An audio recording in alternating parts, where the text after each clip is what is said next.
What's up, everybody, and welcome back to Inside the Force. Dave Cottingham here with Hannah Burr. As always, how are you doing, Hannah? I am well, and how are you? Doing good, doing good. It's getting cold outside. Oh, the snow on the ground? You don't say. Yeah, yeah. It's like, I think it was just like 60 something like a couple days ago. This is the one thing I can't stand about Kentucky is that fall only lasts for a week. Yeah, It that's is true. literally only a week of fall. Yeah, The leaves are gorgeous, and then all of a sudden, boom, everything is dead and there's snow. yeah. But I there's love the times, snow. there's times too, and like, which it could be this year, like Christmas comes around, it's like 60 degrees. That is true. So we could be getting a little early, and then maybe we'll see. But yeah, hope everybody is bundled up where you are, possibly. But a lot of cold weather coming through here on the kind of Midwest East Coast here this time. But thanks for joining us as well. A big thanks to our patrons as always for contributing and supporting the show. Patreon.com/Inside the Force. You want to go there and check out our tiers. And we got some comments that we're going to go through first, and then this episode is going to be really kind of news centric. There's, of course, a new series coming out here December 3rd, Skeleton Crew. Lots of TV spots and everything are dropping now. I don't know if you're watching any of those, Hannah, but Oh, yeah, of course. yeah,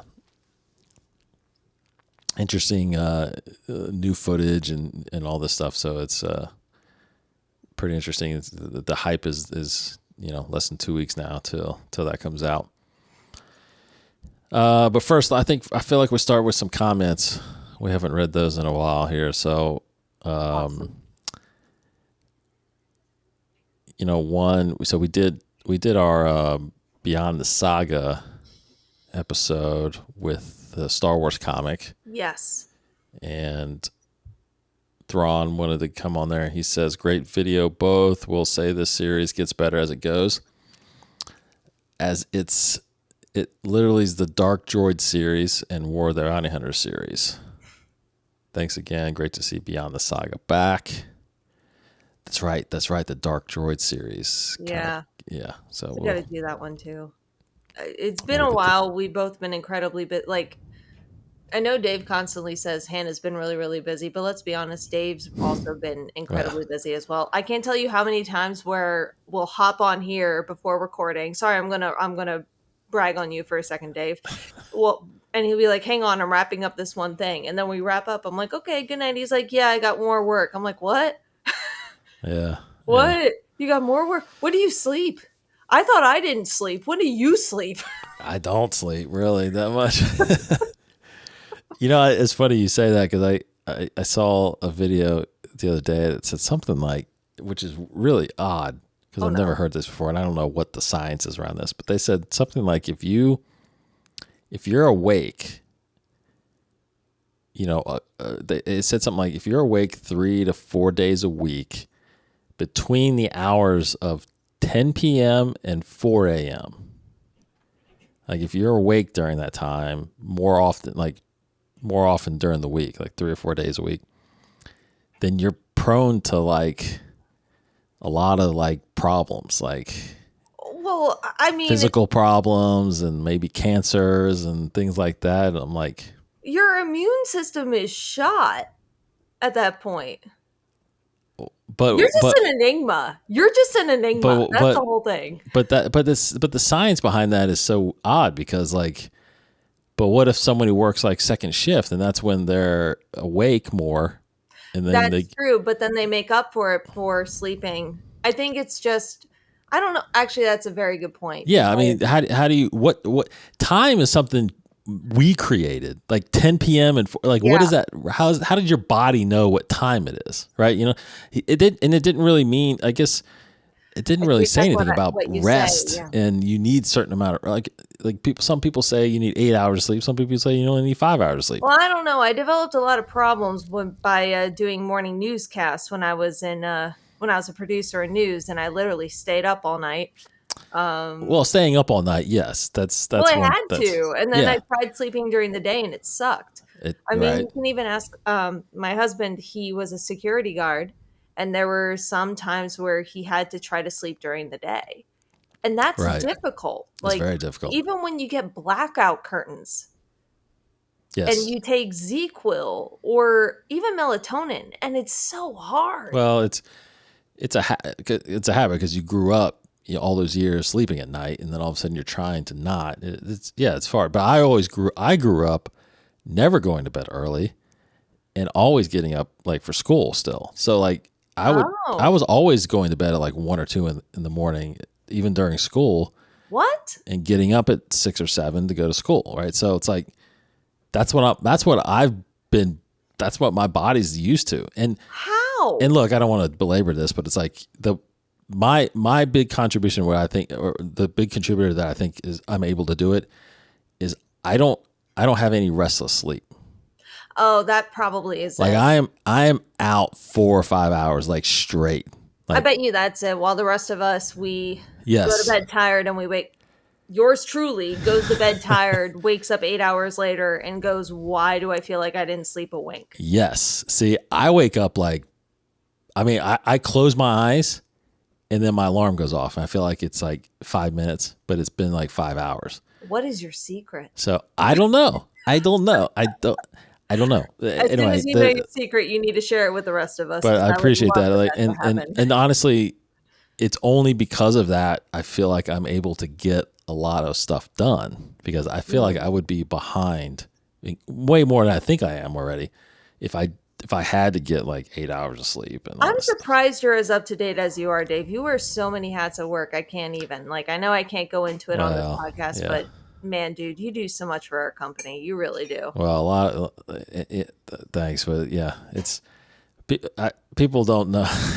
We appreciate you. That's I don't all know I if want to say. yes, yeah, it's yeah. Well, Okay, you're blushing. we'll see. I'm definitely behind on some stuff. We all are. Yeah, None exactly. of us are ahead. Okay. Back to Star Wars. Our lives aren't that important. Let's see. Our last episode. So our last episode was interesting because Sorry, Zach just went nice. because he knows how important I think your life is. Like, I'm sorry. And important was the wrong word. I meant interesting. I mean, our lives aren't that. oh wait, Sorry. No, I actually disagree with you in that our lives aren't important. We're all so extremely replaceable. Well, yeah, right. He say replaceable. he said Yeah. replaceable. Yeah, everybody's replaceable. Yeah. Cogs in the machine, baby. That's all. That's right. That's right. My husband, ladies and gentlemen. So last week we had an interesting conversation about Ray being, the cinematic asset. Yes. And Martin and I actually did a council sessions about that topic as well. Yes. Listen.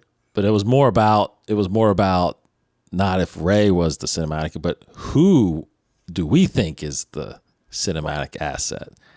And I think I had a great answer on there, which I think you did. Yeah, you would agree with. So on that, Thrawn mentioned on here, he had a comment that said he said, I need a new animated Star Wars show. I forgot how much I missed them until they are finished, but really loved the Clone Wars, Rebels, and Bad Batch. I think it would be a good idea to fill the gap between Andor Season 2 and the Mando movie in 2026. I'm still not excited about Simon Kinberg writing a new trilogy. He seems a bit hit or miss and doesn't seem to be very creative. A very creative choice by Lucasfilm. I know he worked on Rebels and worked with Filoni, but I will always remember that last X-Men movie he wrote and directed that was not good. Oh, which one was that? I think he did The Last Stand, the X3 of The Last Stand. Rey is probably most valuable if they want to continue Jedi stories set after Rise of Skywalker, but wouldn't say overall because they could do any era with brand new characters. So there you go. There's that. I mean, solid opinions. I Yeah. can totally see where you're coming from. Yeah. And then our boy Cyber Ren, Martin Donison, he said he actually was telling me, he's like, I really want you to read this comment for you guys. So he says, "Hey guys, wow, this is a hot topic." Now he wrote this before I told him we were going to do this council sessions. Okay. But he said, "This is a hot topic. I'm going to have to add in my thoughts since they are opposing to what you guys said. Sorry, Hannah. I think first off, the wording of saying most valuable asset is a bit weird, but it has some meaning behind it. So here's what I take away from the idea. She is the new Luke Skywalker. She's the female version of him. That's why so many people think of Force Awakens was just a rehash of A New Hope. Their stories are similar, but also different enough. Rey really is this latest generation's Luke Skywalker, just like Anakin was a generation of the prequels Luke Skywalker. But I think truly that Daisy really is one of the best performers that Star Wars has ever had. Her expression and acting, both emotionally and physically, was far more than anything we got in the previous trilogies. I don't think I agree with that. Rey is also awesome as a character. The blame of the sequels is the story, but she had to deal with it and go through. That's where it's weak. But is her story done? No way. The sequel trilogy was only her origin story. She just got introduced, went through her trials, and emerged a Jedi in the end and ready to face the galaxy. Whether it's exploring the far reaches looking for surviving Jedi or building a new academy to train new Jedi, there's so much in her future that the stories are many. I mean, imagine this. Everything that we always wanted to see Luke do, like search for lost Jedi artifacts, build his temple, train Jedi, go on adventures with R2, everywhere we never got with Luke because they waited too long and Mark Hamill got old, now they can do with Rey. She can take on everything he would have done. They can transfer all her stories to her because Daisy is still young. She can play the character and perform all they need for years to come, and that's why she's the valuable asset. They need to keep her and use her while she is the right age and not let what happened before happen again. I, for one, am all for it. I loved Rey. I love Daisy.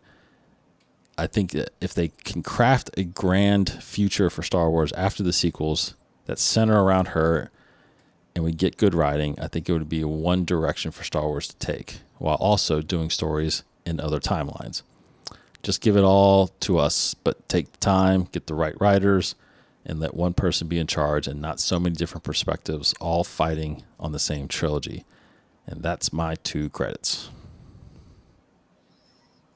All right, so what I want to do, because I teach, and I'm going to start teaching in January, is I'm going to ask my young students who is the most valuable person in Star Wars and see what their answer is. I agree in the sense of, sure, the way that Disney set itself up with regards to Star Wars, it kind of has to be Rey. Like, that's just how they set it up. Do I think it should be Rey? No. I understand where you're coming from, and I understand why you can have this love for Rey, and I have a love for Daisy like none other. I think you're right. I think she is one of the most valuable actors that the Star Wars genre has seen. I do not disagree with that. Unfortunately, when it comes to character, writing is a huge part of it. Mm-hmm. You can't ignore that factor. So right. I don't think she should be the most valuable asset of Star Wars with regards to Disney. Martin, I love you. You know I do. I don't think she should, but you are right. They have set her up to be that. I just think that's a wrong choice. My personal opinion. I respect your opinion. I see where you're coming from. We're still buddies. Yeah. We're still Eagles fans, so we have to be buddies. Oh, yeah. Yeah, you guys. That's right. Yeah, no, I get what he's saying. I mean, he said a lot of that in council sessions. And he did, which you should listen to if you have not yet. That's right. Yeah. But I went a different way, and you guys go listen to that. Yeah, that'd be interesting to hear what your students have to say about that too, because they're obviously a different generation as well. This is pre 9/11, and that still blows my mind. What's pre 9/11? These students The were students. born before 9/11. Oh, yeah, They learn about 9/11 in their textbooks. yeah, yeah, yeah. Like, that blows my mind. You mean they're born post 9/11? Oh, sorry, I meant, yeah, post After 9/11. 9/11? Yes, After 9/11. I was thinking yes, pre 9/11 in the sense of they didn't experience 9/11. Why yes. is the You're right. English language hard? Well, pre and post. I just know that from pre-production and post-production. Well, that's a different world. Like, anyway, Yeah, no, yeah. post No, 9/11. They were they're born younger than after. 9/11. Yes, They were born after 9/11, so they yeah, didn't experience it. that's right. That's right. Yeah, as the case with my daughters, obviously, Yeah. also. But that's a good topic. It's an interesting way.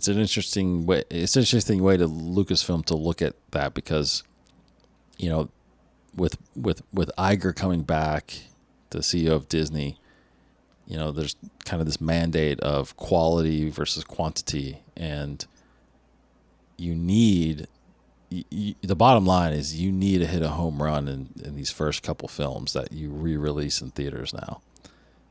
And right now they're banking on Mandalorian and Grogu because that's the first one coming back. That better be a slam dunk because I'm sorry, a lot of movies that follow TV shows don't do well. I know.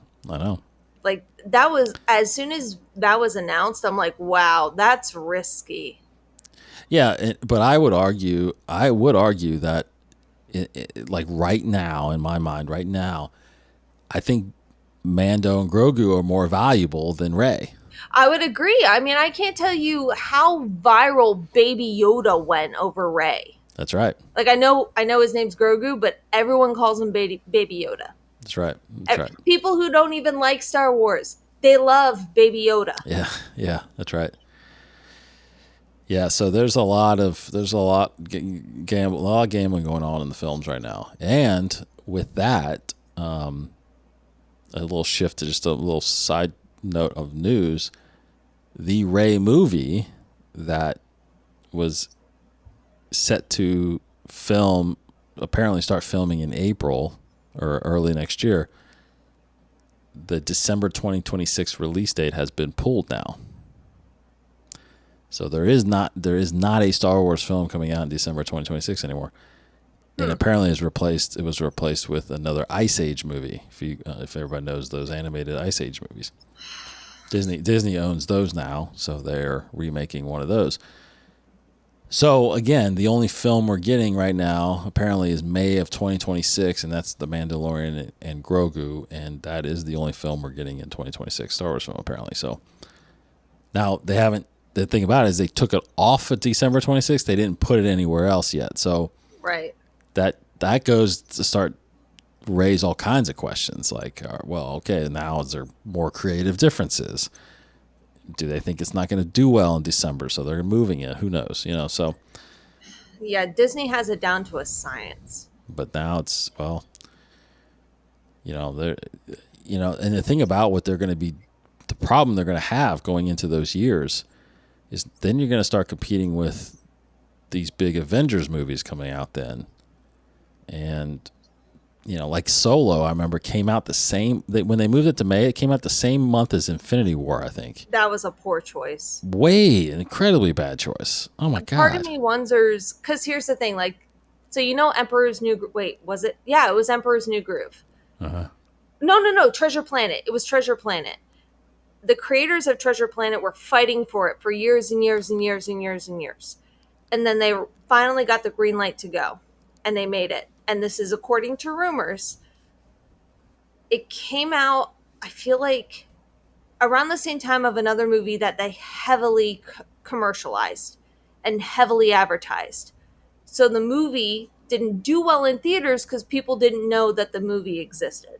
And so that movie purposely failed. So, I mean, I hope that's not the case with Solo, but I wonder if that was them just trying to figure out a formula. Like, does Star Wars compete well with Marvel? As far as historical box office, it does not. It does not. So Yeah. maybe they were trying to do that to say, hey, will this help?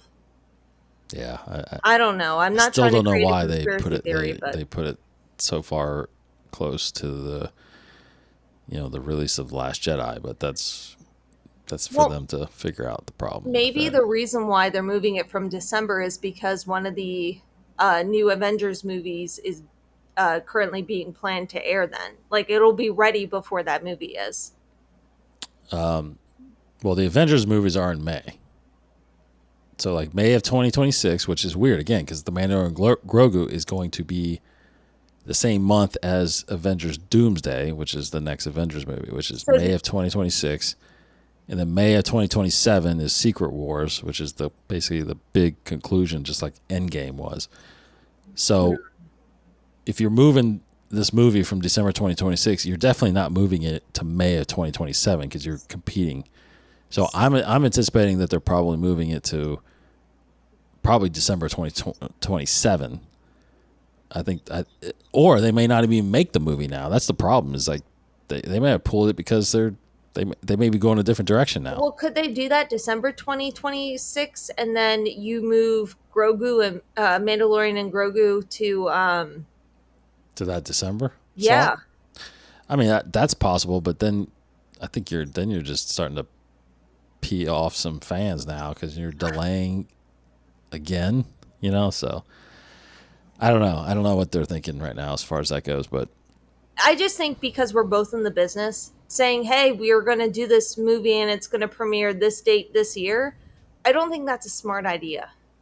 Because you and I both know the various amount of problems that can pop up and delay a production, delay pre-production, delay post.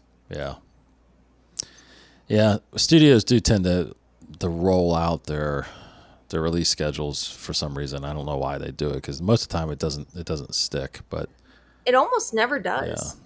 Yeah. I mean, I would say most of the time it does, especially these bigger movies. Well, that's true, but I'm just saying. And there's plenty of time. There's again, we're not even to December of 2024, so you've got 2 full years.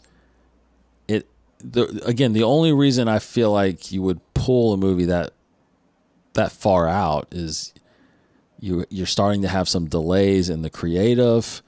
There's possibly some actors that you maybe tried to line up, but they're not on board now.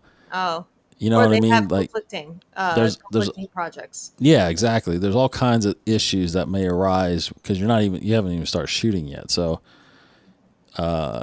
I think the director is still on board, but then again, it's like then maybe she's having some creative differences with Kathleen Kennedy now. So, or Filoni maybe now is like not on board with some things, because he's the creative guy now. So,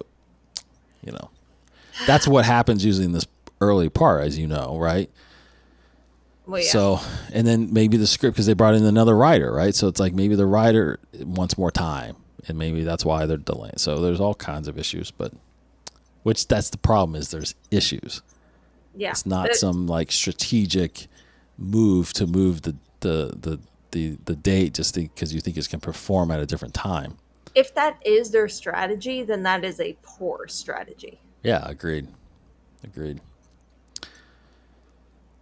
So to finish up the comments, though, I wanted to go back to a little Force reaction I put on our Patreon. Actually, I did a Patreon Force reaction on the hiring of Simon Kingbird. That's rumored to be writing a new trilogy. Right. See, Brandon, one of our master patrons, said I bet it won't come out for probably another 10 years, which is 100% true. Well, yeah. I mean, he ain't even started writing yet. So, Thrawn said, would love to see a new trilogy, but they need a solid plan and direction and not just make a new trilogy for the sake of it. Feel like Lucasfilm just announces random movies that most never come to fruition, so hopefully this trilogy sticks. Wondering if it's a brand new trilogy or it would be classed as episodes 10, 11, 12. If so, does that affect the Rey movie? We shall see. I'm not banking on it until I hear anything go into production. there's been too many projects that either get pushed back or just abandoned. You had Ryan Johnson, you had Kevin Feige, Taika Waititi, Rogue Squadron, Lando, Game of Thrones writers. List goes on and on. I think they need to finish Dave Filoni's Mandoverse with Ahsoka Season 2 in a movie, etc., and then start fresh on something new. That's, we talked a lot about that. Yeah. Definitely not. It's definitely not going to be, well, at least as of right now, it's definitely not going to be episodes 10, 11, 12. Could be. Nope. Draconius Rex says, I am not getting my hopes up until I'm sitting in a theater and seeing it opening weekend. Yeah, agreed. That's me. Agreed. So thanks, guys, for the comments on there. Okay, another announcement, which I think makes you extremely happy, is the announcement. We did get an announcement. So this is going to, I guess, be our filler in 2025. Could be another announcement later about something else, but right now, after Andor, some point after that, we have the return of Star Wars Visions for Volume 3. And it goes on to say this in the announcement. So the first season premiered in 2021 with 9 shorts done by 7 different Japanese anime studios, celebrating the mythology of Star Wars through unique cultural perspectives. Last year's season second volume took the imaginative series on a global tour featuring animations from across Japan, India, the UK, Ireland, Spain, Chile, France, South Korea, South Africa, and the United States. But for Volume 3, the anthology returns to where it all began with 9 shorts from 9 different anime studios, including returning contributors Katsumazi Dugo, Kaname Circus, Production IG, and Trigger. So those are 4 studios that are coming back. The next installment will introduce 5 new anime studios to the world of Star Wars anime.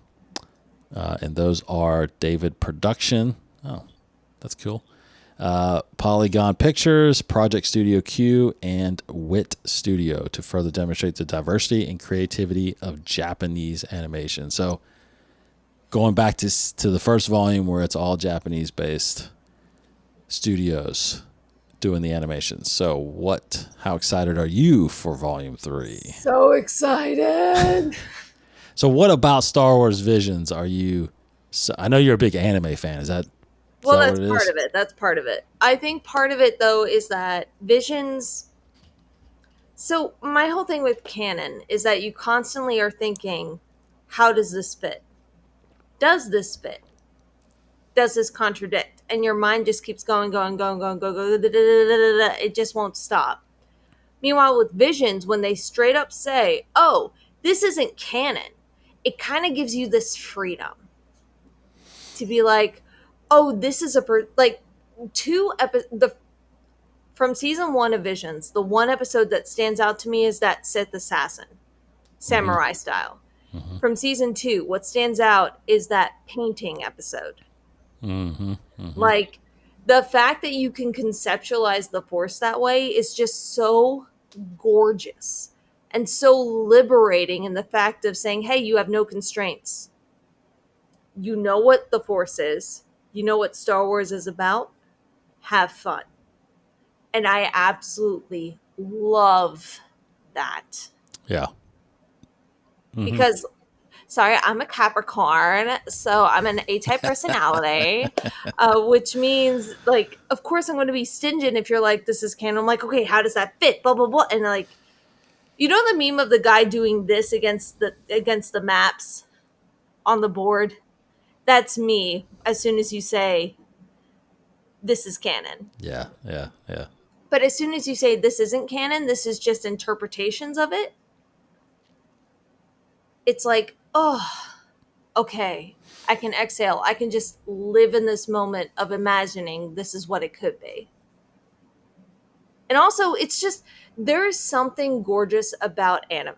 And I know and that's why I loved season 2, was that we were able to experience, one of my favorite courses I took in my undergrad was international cinema, and studying how each country took cinema and the history of cinema in each country.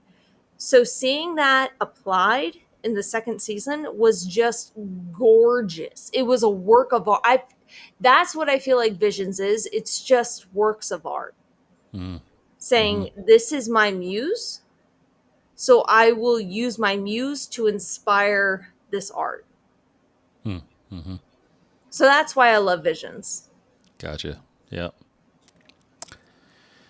But yeah, my understanding is you're not the biggest fan of Visions. I'm not a big fan of Visions. You know, and one main reason is I'm not a major fan of anime, right? Right. Like I never got into it. I think anime came like right at your generation. I think it just barely skipped mine. That makes sense because I grew up watching with my sister Hayao Miyazaki.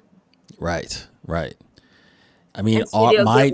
my generation in the 80s, like ours were just cartoons, drawings. So it's normal drawings like Transformers and G.I. Joe and stuff like that. It wasn't anime. But my daughter's massive in the anime right now.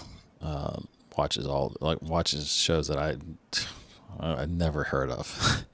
Dragon Ball Z. Well, no, not even that. Like, I mean, wow. just obscure, like really obscure. Like, there's a whole. Your elder one, right? My elder one, yes. There's a channel, and I can't remember what it's called. It's either on, Crunchyroll. Crunchyroll, yes. Yep. She watches everything on there. Oh my god. She and I would have a ball talking about Crunchyroll. Oh, actually, yeah, you guys would totally would. We are subscribed to Crunchyroll. Yep.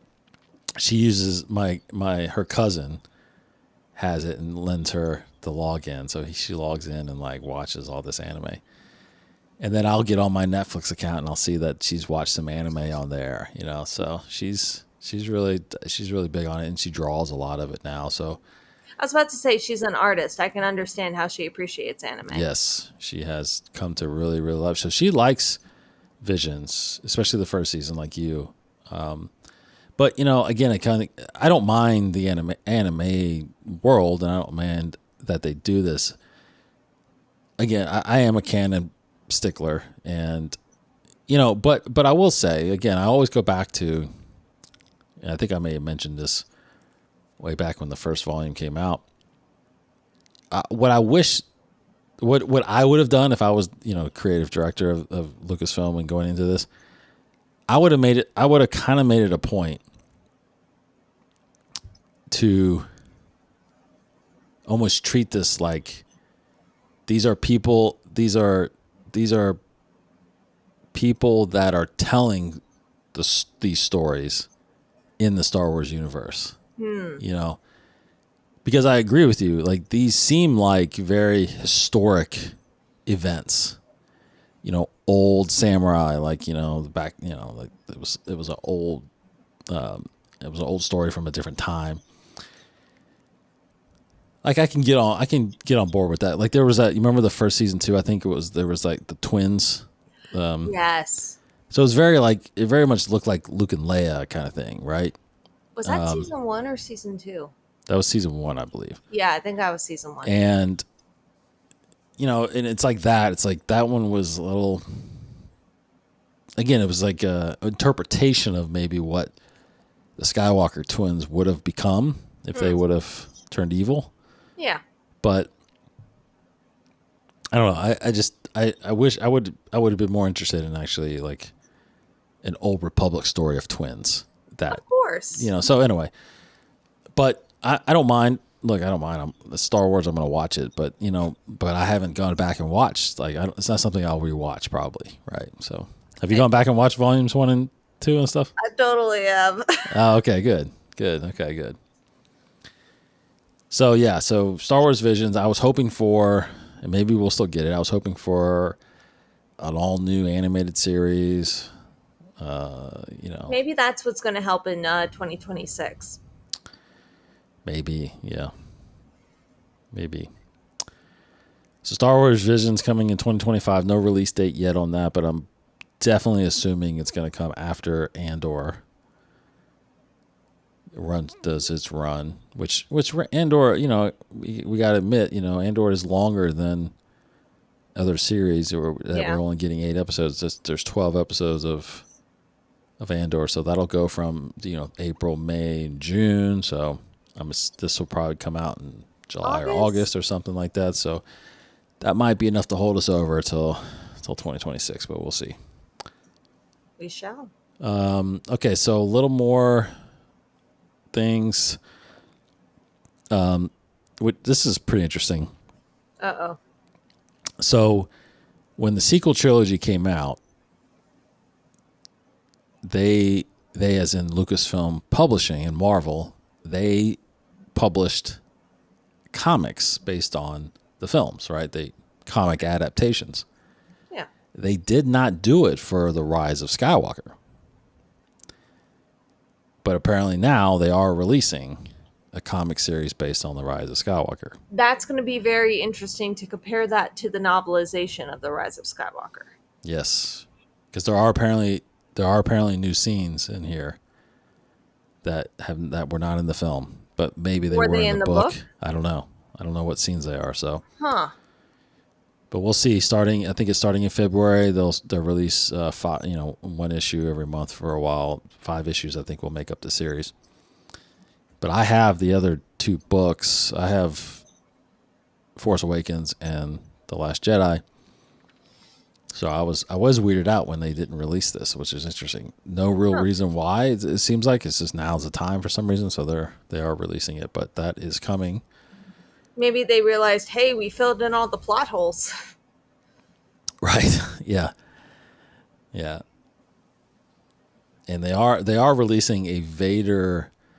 It's called Legacy of Vader, I think, around that same time, which apparently may coincide with this because and that takes place right after that Rise of Kylo Ren comic. Okay.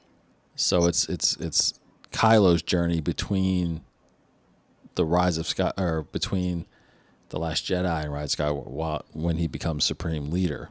That would be awesome to see. Yeah. So I think that's supposed to kind of work its way into this Rise of Skywalker series. So anyway. Cool.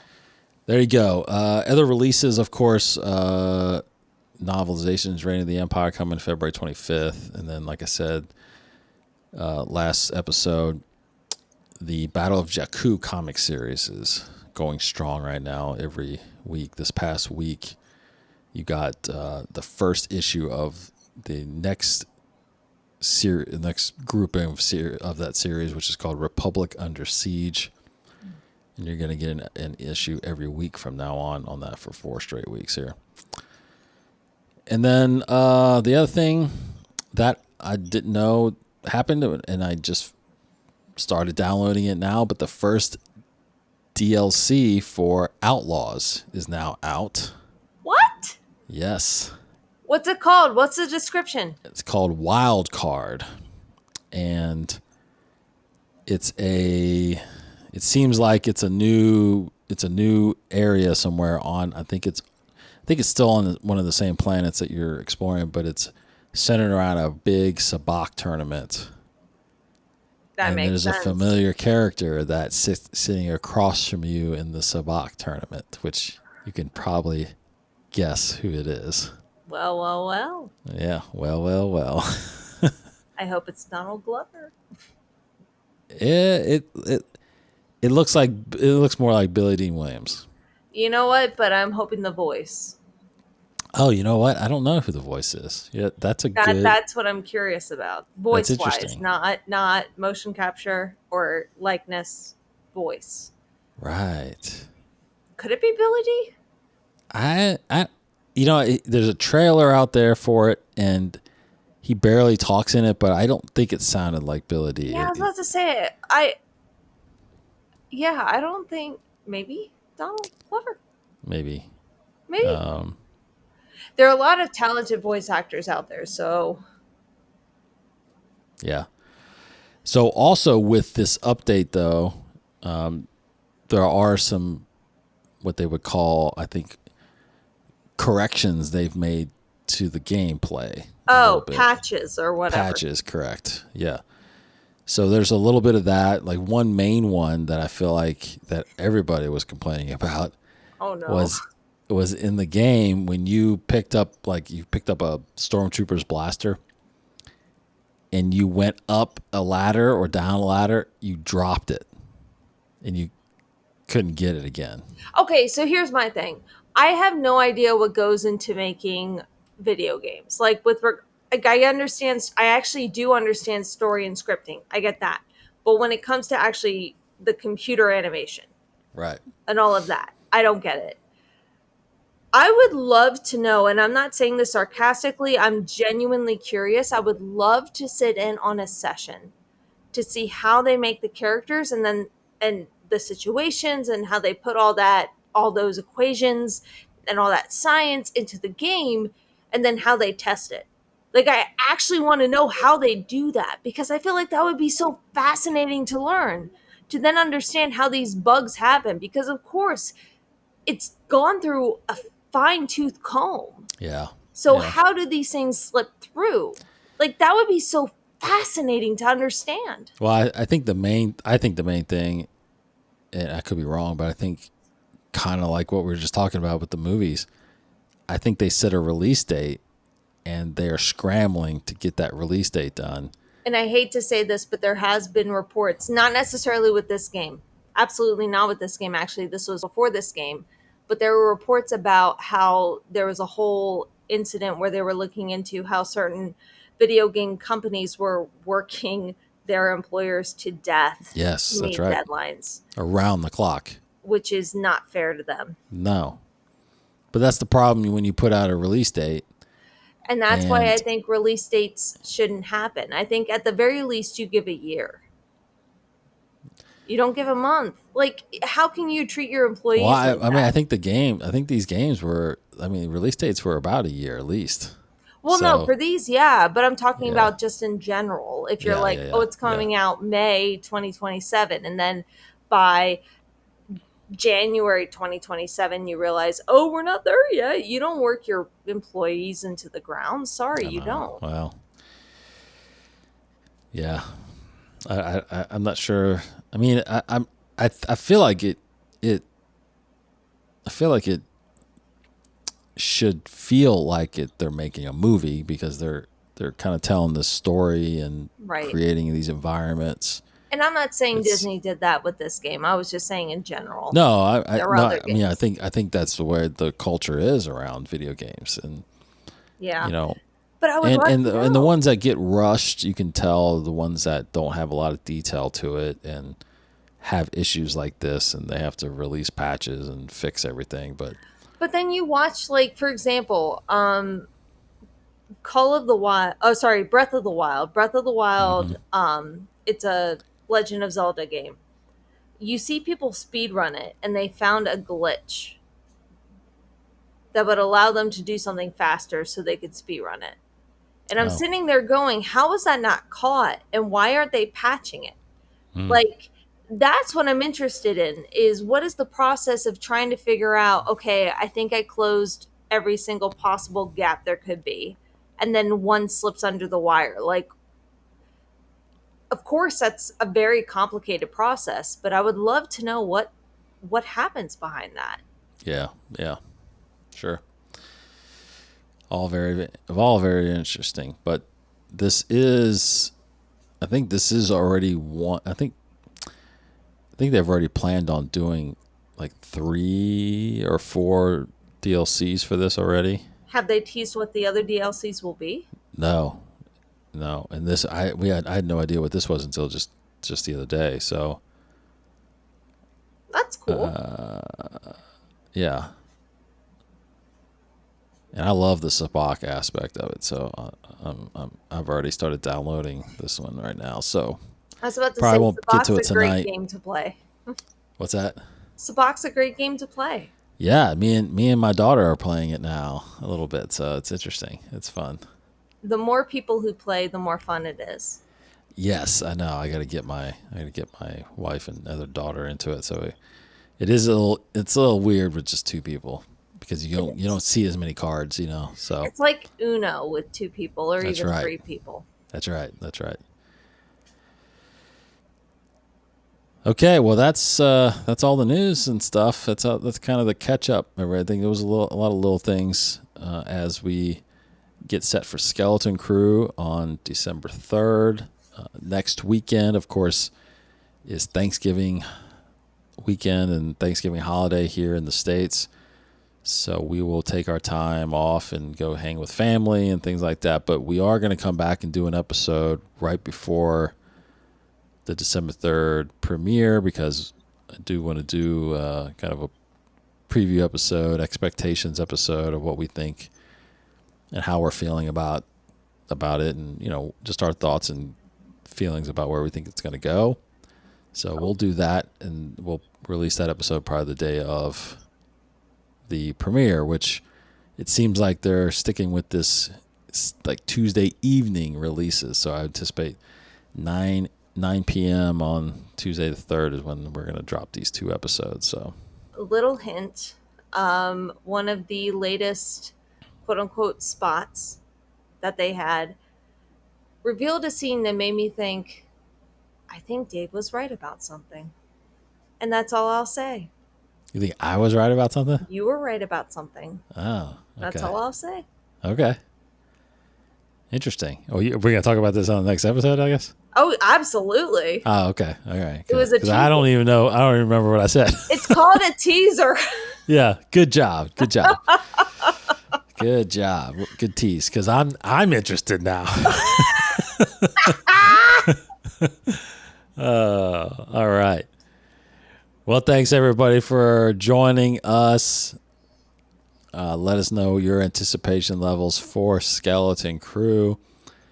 And we got some more commentaries coming your way as well. We got to do Empire Strikes Back next. So that will happen in the next here shortly. So we'll let everybody know, especially our patrons, on that one so they can join in if they can.